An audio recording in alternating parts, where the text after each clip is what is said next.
यारी जदों दुश्मनी च बदलती है फिर ढिड भी पाड़ देंदी है। ज़ाहिरी गल है किसी नाल जिस्मानी ज्यादती करोगे अगला बर्दाश्त नहीं करेगा, लेकिन कोई शैतानी भी कर सकता है जिहदी वजह नाल तुसीं एडा वड्डा कदम चुक जो।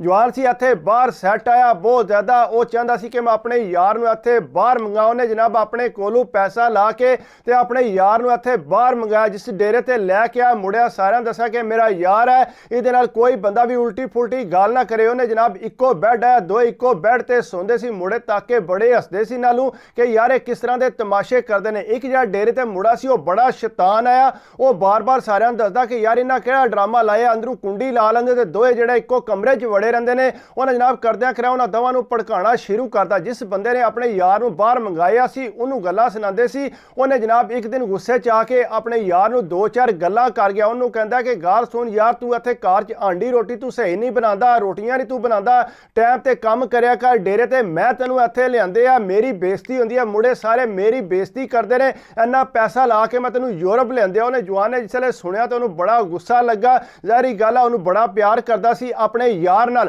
पर जिसे यार काम ते टुर गया उन्हें जनाब पिछू चुकया अपना बोरी बिस्तरा वलेट के ते ओ गया दूसरे डेरे ते टुर। जिसे यार शामी आया आके उन्हें तकिया यार ते मेरा घर ही कोनी। वो टेंशन लै गया कि गया किधर। उन्हें दूसरे मुड़िया को पूछो ना कि यार सानू तो कोई नहीं पता किधर गया। उन्हें जनाब जाके अगू पिछू पता करना शुरू किया। जिसले पता लगा कि फलाने डेरे ते है, उत्थे जाके जा बैल मारी जनाब, उत्ते गया देखा तो यार उत्थे सोफे ते बैठे आ। उन्होंने कहता कि यार तू केड़ा काम किया, मैं दो गल्लां ते तेरे नाल कर दित्तियां ने, तू जिहड़ा उत्थों नाराज हो के आ गए। उन्हें आख्या गल सुन, तू जेड़ी मर्जी गल पिया कर, मेरे सिर च तू जुत्तियां मार लै, मैं इस जगह ते पहुंच ही नहीं सकता, तू मैनू इत्थे बाहर लैके आए। लेकिन तू उन्हां दियां गल्लां आके तो तू मैनू गलत सुना, मैनू बड़ा दुख होया, मैं तेरे पैसे भी सारे ला देंगा तो सारी जिंदगी तेरा ताबेदार है, जिथे मर्जी आवाज़ मारी तो मैं हाजिर हो जाऊंगा। उन्हें जनाब फिर माफ़ी मंगी। उन्हें कहा यार गल सुन, मैं तेरे को माफ़ी चाहना, आइंदा इस तरह का कोई काम मैं नहीं करांगा, तू मेहरबानी करके ते घर चल। उन्हें जनाब उसका बोरी बिस्तरा चुकया तो फिर उन्होंने लैके ते डेरे ते वापस आ गया। जिसले डेरे ते वापस आया, जिस मुड़े ने शैतानी की थी ताके हैरान परेशान हो गया।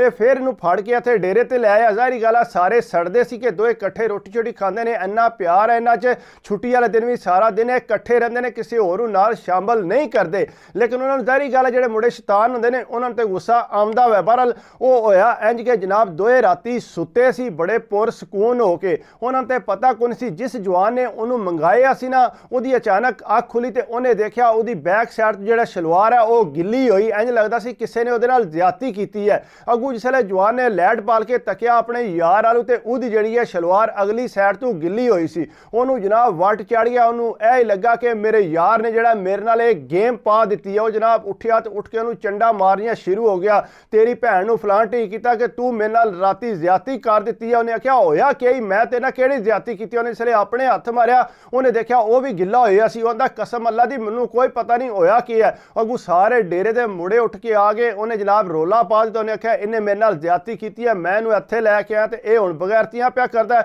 उन्हें जनाब गुस्से च आके गया किचन च लिया के छुरी जनाब उहदे मारी, ढिड च सीधी सीधी छुरी नंगा दी। वो सारे टेंशन लै गए कि गल के बन गई। और जनाब नाल वाले डेरे ते एक बंदा सी, उन्होंने बुलाया कि यार इस तरह इन्हूं छुरी लग गई है तो इन्हूं फटाफट खड़ो। उन्हें गल सुनो, इन्हूं पहला तो खड़ो चुक के बाहर रोड ते दसो कि कोई रोड ते जांदा है पिया। उन्हें छुरी मार दी। उन्हें जनाब चुकया फटाफट गए रोड ते, पुलिस नूं कॉल की कि इत्थे इन्हूं कोई छुरी मार गया। पुलिस आई, उन्हें एंबूलेंस मंगा के इन्हूं जनाब अस्पताल लै गए। जिसले अस्पताल लैके गए उत्थे जाके जनाब उन्होंने ज़ाहिरी गल है जिंदगी मौत च खेडदा सी पिया। ये जिहड़ा जवान है उन्होंने कोई टेंशन नहीं सी। इन्हें पाकिस्तान फोन किया अपने भरा नूं, कहंदा कि इन्हें मेरे नाल इत्थे ज्यादती की है, मेरी इस तरह शलवार गिली हुई सी, तुसीं इंज करो इहदी भैन नूं चुक के जाके लै आवो। वो डेरे वाले सारे मुड़े सुनते सी पे, बड़ा गुस्से च आए। उन्हें आख्या बेशक बच भी गया, मैनू फिर भी कतल कर देना है, मैनू बाहर मंगाया सी, इस बंदे ने मेरे नाल ज्यादती करने की कोशिश की है, ये बंदा नहीं बच सकता। वो जनाब इस तरह करके उन्हें आख्या तू इन्हां दी ना भैन चुक लिया। जिसे उसका भरा गया जाके उन्होंने घर जनाब उसकी वाकई उसकी भैन जी है ना वो चुक के अपने डेरे ते लाया। जिसले उन्हें डेरे ते लियांदी अगू जनाब वो कार दे रोहन पिटन के एडे चंगे यार सी कि किस तरह हो सकता है कि मेरा पुत्र उहदे नाल ज्यादती कर जे। वो जनाब उन्हें आख्या जो मर्जी हो जाए तुहाडी कुड़ी हुण नहीं लभेगी जिन्नी देर तक तुहाडा मुड़ा इत्थे पाकिस्तान वापस नहीं आउंदा, जिन्नी देर तक उहदे नाल 4-5 बंदे ज्यादती नहीं करदे। उन्हें हथ बन्ने, उन्हें आख्या खुदा दा ना साडी कुड़ी छड्ड। आख्या तुहाडी कुड़ी नूं इतनी देर तक असीं कुछ भी नहीं आखण ले जिन्नी देर तक तुहाडा मुड़ा उत्थों ठीक हो के ਇੱਥੇ ਵਾਪਸ ਪਾਕਿਸਤਾਨ ਨਹੀਂ ਆਉਂਦਾ। ਉਹ ਆਂਦੇ ਨੇ ਪੁੱਤਰ ਉਹਨੂੰ ਤੇ ਬੜਾ ਟਾਈਮ ਲੱਗ ਜਾਏਗਾ, ਤੁਸੀਂ ਮਿਹਰਬਾਨੀ ਕਰਕੇ ਸਾਡੀ ਕੁੜੀ ਵਾਪਸ ਨਾ, ਕਿਹਾ ਸਾਡੀ ਇਤਨੀ ਦੇਰ ਤੱਕ ਭੈਣ ਬਣ ਕੇ ਰਹੇਗੀ, ਅਸੀਂ ਨੂੰ ਕੁਝ ਵੀ ਨਹੀਂ ਆਖਣਾ ਜਿੰਨੀ ਦੇਰ ਤੱਕ ਉਹ ਵਾਪਸ ਨਹੀਂ ਆਉਂਦਾ, ਅਸਾਂ ਬਦਲਾ ਲੈਣਾ ਉਹਦੇ ਕੋਲੋਂ। ਉਹਨਾਂ ਜਨਾਬ ਉਹਦੀ ਭੈਣ ਨੂੰ ਕੋਨਾ ਛੱਡਿਆ। ਅੱਗੂ ਜਿਹੜਾ ਇੱਥੇ ਮੁੜੇ ਸੀ ਡੇਰੇ ਤੇ ਨਾਲ ਹੈ ਜਿਹੜੇ, ਉਹ ਸਾਰੇ ਗੱਲ ਪੇ ਸੁਣਦੇ ਸੀ। ਇੱਕ ਮੁੜਾ ਜ਼ਰਾ ਥੋੜਾ ਸ਼ਰੀਫ ਆਇਆ, ਉਹ ਸਾਰੀਆਂ ਗੱਲਾਂ ਸੁਣਦਾ ਹੈ ਪਿਆ, ਉਹਦੇ ਕੋਲੋਂ ਬਰਦਾਸ਼ਤ ਨਾ ਆਇਆ। ਉਹ ਜਨਾਬ ਗਿਆ ਸਿੱਧਾ ਉਹਦੇ ਕੋਲ, ਜਾ ਕੇ ਉਹਦੇ ਨਾਲ ਉਹਨੇ ਗੱਲ ਕੀਤੀ। ਉਹ ਕਹਿੰਦਾ ਯਾਰ ਗੱਲ ਸੁਣ, ਉਹਨੇ ਤੇਰੇ ਨਾਲ ਕੋਈ ਜ਼ਿਆਦਤੀ ਨਹੀਂ ਕੀਤੀ। ਉਹਨੇ ਆਖਿਆ ਕਿਸ ਤਰ੍ਹਾਂ ਨਹੀਂ ਜ਼ਿਆਦਤੀ ਕੀਤੀ? ਮੈਂ ਆਪੂ ਤੱਕਿਆ ਮੇਰੀ ਸ਼ਲਵਾਰ ਗਿੱਲੀ ਹੋਈ ਸੀ, ਉਹਦੀ ਗਿੱਲੀ। ਉਹਨੇ ਕਿਹਾ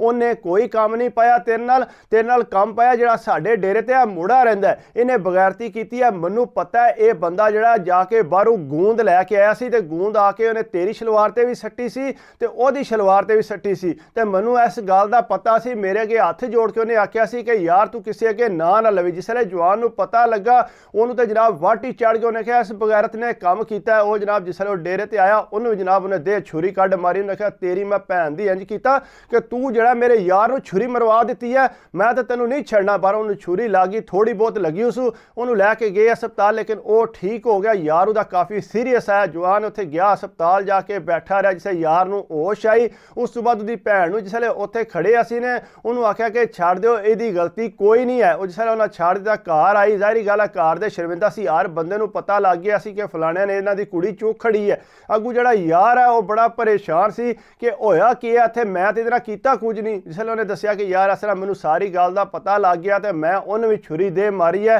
ਲੇਕਿਨ ਉਹ ਬਚ ਗਿਆ, ਉਹਨੂੰ ਮੈਂ ਛੱਡਾਂਗਾ ਨਹੀਂ। ਯਾਰ ਨੇ ਆਖਿਆ ਚੱਲ ਕੋਈ ਗੱਲ ਨਹੀਂ, ਵਾਕਈ ਇੱਜ਼ਤ ਵਾਲੀ ਗੱਲ ਸੀ, ਲੇਕਿਨ ਸਾਡੇ ਨਾਲ ਇਤਨੀ ਵੱਡੀ ਗੇਮ ਉਹਨੇ ਖੇਡੀ ਹੈ, ਲੇਕਿਨ ਉਹਨੂੰ ਕਰਨਾ ਨਹੀਂ ਸੀ ਚਾਹੀਦਾ। ਲੇਕਿਨ ਮੈਨੂੰ ਆਪਣੀ ਜ਼ਿੰਦਗੀ ਦੀ ਜ਼ਰਾ ਫਿਕਰ ਨਹੀਂ, ਮੈਨੂੰ ਪਹਿਲਾਂ ਤੇਰੀ ਇੱਜ਼ਤ ਹੈ, ਤੂੰ ਮੇਰੇ ਵਾਸਤੇ ਇਤਨਾ ਕੁ ਕੀਤੇ ਹੈ, ਤੂੰ ਮੈਂ ਪਹਿਲਾਂ ਮੇਰੇ ਕੋਲ ਗੱਲ ਤੇ ਪੁੱਛ ਲੈਣੀ ਸੀ, ਕੋਈ ਗੱਲ ਕਰਦਾ ਤੇ ਫਿਰ ਮੇਰੇ ਤੇ ਤੂੰ ਕਸੂਰਵਾਰ ਮੈਨੂੰ ਠਹਿਰਾਉਂਦਾ। ਤੂੰ ਪਹਿਲਾਂ ਜਿਹੜਾ ਮੇਰੇ ਤੇ ਇਤਨਾ ਵੱਡਾ ਹਮਲਾ ਕਰ ਦਿੱਤਾ ਹੁੰਦਾ, ਯਾਰ ਮੈਨੂੰ ਮਾਫ ਕਰ ਦੇ। ਉਹਨੇ ਬਹਰਾਲ ਉਹਨੂੰ ਮਾਫ ਕਰਨੇ ਕਿਹਾ ਕੋਈ ਮਸਲਾ ਨਹੀਂ ਯਾਰ, ਟੈਨਸ਼ਨ ਨਾ ਲੈ। ਜਿਸ ਵੇਲੇ ਪਾਕਿਸਤਾਨ ਉਹਨੇ ਗੱਲ ਕੀਤੀ ਉਹਨੂੰ ਪਤਾ ਲੱਗਾ ਕਿ ਇਸ ਤਰ੍ਹਾਂ ਜਿਹੜਾ ਮੇਰੀ ਭੈਣ ਨੂੰ ਇਹ ਚੁੱਕ ਕੇ ਲੈ ਗਿਆ ਸੀ, ਉਹਨੇ ਜਨਾਬ ਹੋਰ ਵੱਟ ਚੜ ਗਿਆ। ਉਹਨੇ ਆਖਿਆ ਗੱਲ ਸੁਣ, ਤੇਰੀ ਮੇਰੀ ਗੱਲ ਹੈ, ਤੂੰ ਮੇਰੀ ਭੈਣ ਨੂੰ ਵਿੱਚ ਕਿਉਂ ਲਿਆਂਦਾ?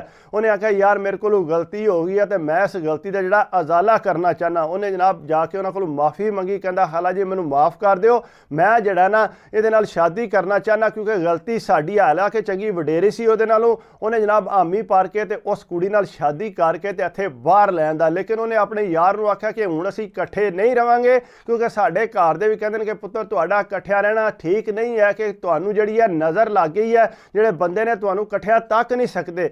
ਅੱਗੂ ਜਵਾਨ ਕਹਿੰਦਾ ਮੈਂ ਉਹਨੂੰ ਆਖਿਆ ਕਿ ਚੱਲ ਸਹੀ ਹੈ ਯਾਰ, ਤੂੰ ਦੂਸਰੇ ਡੇਰੇ ਤੇ ਟੁਰ ਜਾ, ਕਿਸੇ ਟਾਈਮ ਵੀ ਮੇਰੀ ਲੋੜ ਹੋਵੇ ਤੇ ਬੇਸ਼ੱਕ ਤੂੰ ਜਿਹੜਾ ਨਾ ਮੈਨੂੰ ਆਵਾਜ਼ ਦੇ ਲਈ, ਮੈਂ ਹਮੇਸ਼ਾ ਹਾਜ਼ਰ ਹਾਂ। ਲੇਕਿਨ ਜਿਹੜਾ ਅਸੀਂ ਕੰਮ ਕਰ ਬੈਠੇ ਹਾਂ ਇਹ ਜ਼ਿੰਦਗੀ 'ਚ ਅੱਗੂ ਕਦੇ ਵੀ ਨਹੀਂ ਹੋਣਾ ਚਾਹੀਦਾ। ਜ਼ਾਹਿਰੀ ਗੱਲ ਹੈ ਜਿਸ ਵੇਲੇ ਸ਼ਰੀਕ ਤੁਹਾਨੂੰ ਦੇਖਦੇ ਨੇ ਜਾਂ ਕੋਈ ਡੇਰੇ ਤੇ ਮੁੜੇ ਦੇਖਦੇ ਨੇ ਕਿ ਯਾਰ ਇਹਨਾਂ 'ਚ ਬੜਾ ਪਿਆਰ ਮੁਹੱਬਤ ਹੈ, ਬੜਾ ਰੱਜ ਕੁਝ ਲਿਆ ਕੇ ਖਾਂਦੇ ਪੀਂਦੇ ਨੇ, ਉਹ ਬੰਦੇ ਸੜਦੇ ਨੇ ਤੇ ਗੇਮਾਂ ਕਰਨ ਦੀ ਕੋਸ਼ਿਸ਼ ਕਰਦੇ ਨੇ, ਸ਼ਰਾਰਤਾਂ ਕਰਦੇ ਨੇ, ਉਹਦੀ ਜਾਨ ਵੀ ਉਸੇ ਟਾਈਮ ਜਾ ਸਕਦੀ ਸੀ। ਤੇ ਕੋਸ਼ਿਸ਼ ਕਰਿਆ ਕਰੋ ਇਸ ਤਰ੍ਹਾਂ ਦੀਆਂ ਹਰਕਤਾਂ ਤੋਂ ਬਚਿਆ ਕਰੋ, ਇਹ ਨਾ ਵੇ ਕੋਈ ਵੱਡਾ ਨੁਕਸਾਨ ਹੋ ਜਾਏ। ਬਾਕੀ ਇਹ ਕਿ ਮੇਰੀ ਕੋਈ ਵੀਡੀਓ ਅੱਛੀ ਲੱਗੇ ਤੇ ਪਲੀਜ਼ ਯਾਰ ਲਾਈਕ ਕਰਿਆ ਕਰੋ, ਕਮੈਂਟਸ ਕਰਿਆ ਕਰੋ, ਸਬਸਕ੍ਰਾइब कर दियो तो दिल खुश होता। बाकी दुआवां च याद रखा करो, अपनी सेहत का ख्याल रखा करो, सेहत है तो सब कुछ है। अल्लाह हाफिज़।